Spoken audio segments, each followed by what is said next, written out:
Should you Olympic weightlift for MMA? The weightlifting movement's the holy grail of power development.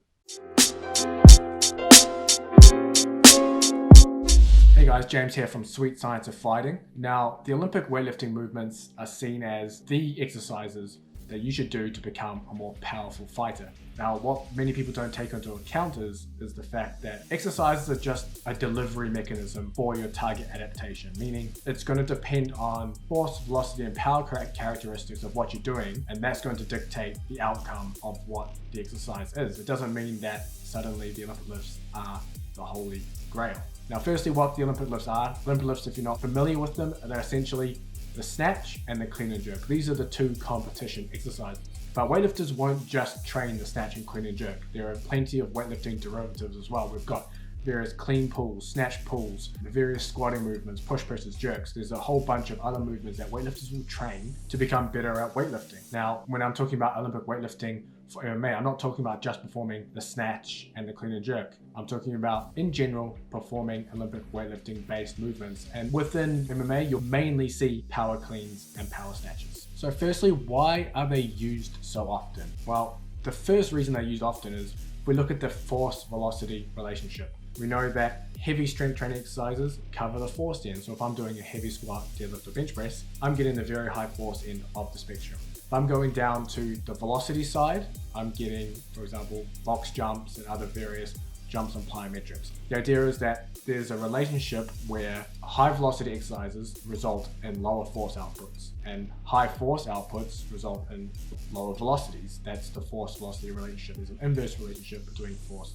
and velocity. Now, where Olympic weightlifting fits into this, it fits near the middle or just above the middle in the higher end towards force. It essentially marries the idea of high-ish velocities and high force outputs, and essentially very high peak power outputs. And that is why the Olympic weightlifting movement is often seen as the exercises to perform to become a more powerful fighter. Secondly, when we look at the research in elite level weightlifters, we see that they can produce the most power while jumping at loads of up to 90% of their 1RM squat, and that is compared to elite powerlifters and even elite sprinters. They've also seen elite weightlifters produce higher power outputs in the squat compared to powerlifters and even wrestlers, and that the power recorded when performing the Olympic lifts is 3 times greater than the squat and the deadlift. This data is all well and good. The idea is that elite weightlifters just have essentially elite level performance outputs.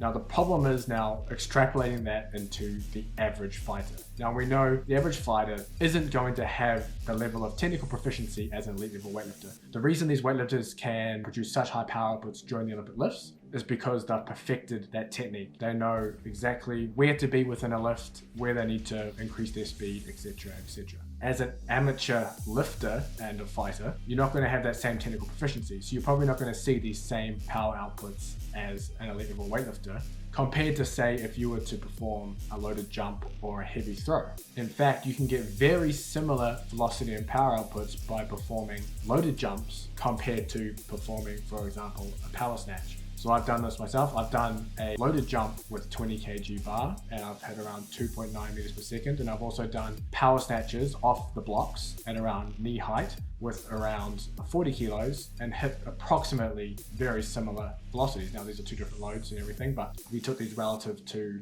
1RMs, they'll be pretty close. Secondly, if we look at the optimal power load of performing the snatch or the clean and jerk, it sits around 70 to 85% of your 1RM. So if you want to produce the most power within the exercises, you need to lift anywhere from 70 to 85% of your 1RM of your snatch or clean and jerk. Now, if you were to take a fighter who is an amateur lifter and have them do 70 to 85% of their 1RM clean or snatch, how do you think that will look? Probably horrible. That is why many lifters and many coaches have their athletes start with a broomstick or the barbell for months. And that is just to get the technique. As a fighter, you don't have months to learn the Olympic lifts with the bar or broomstick. You need performance essentially now, especially if you have a fight coming up. So the idea is that you want to perform exercises that are going to get you your desired adaptation and outcome as soon as possible so you're prepared for your fight. Lastly, let's talk about transfer. Now, many coaches will say that the Olympic lifts transfer well to sport, essentially, or the sport of MMA or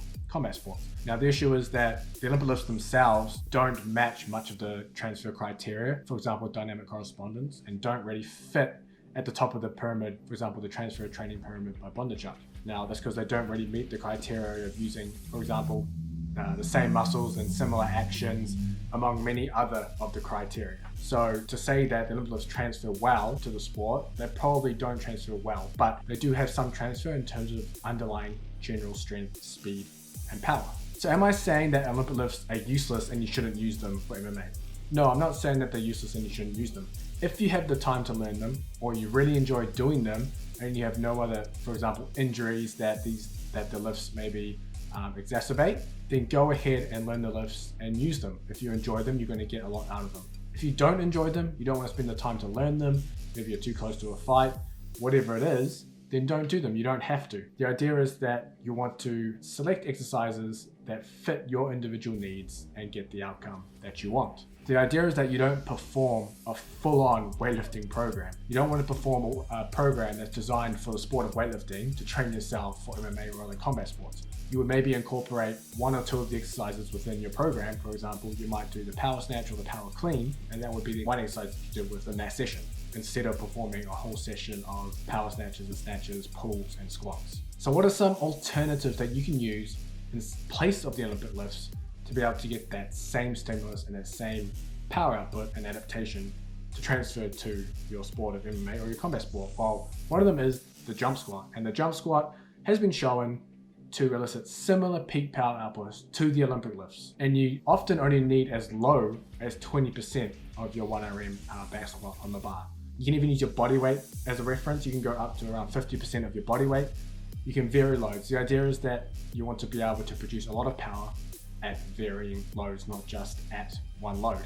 So essentially anything that's ballistic, like a jump, that you can load is going to be as beneficial as performing an Olympic lift. You can do the same thing with throws. Very heavy throws can also do the same thing. You can have that whole body sequencing and you have that knowledge of result with how high that ball is being thrown. You've also got other things. Kettlebell swings can also fit under this. There's a very high power component being able to quickly turn that eccentric action from the kettlebell coming down into that concentric action with the hips. Just remember, kettlebells can also be thrown as long as you're not throwing them onto concrete. If you check out the description, I've got this video in blog post form. You can read all the references and some of my thoughts in there. And please make sure to like and subscribe and stay tuned for the next video.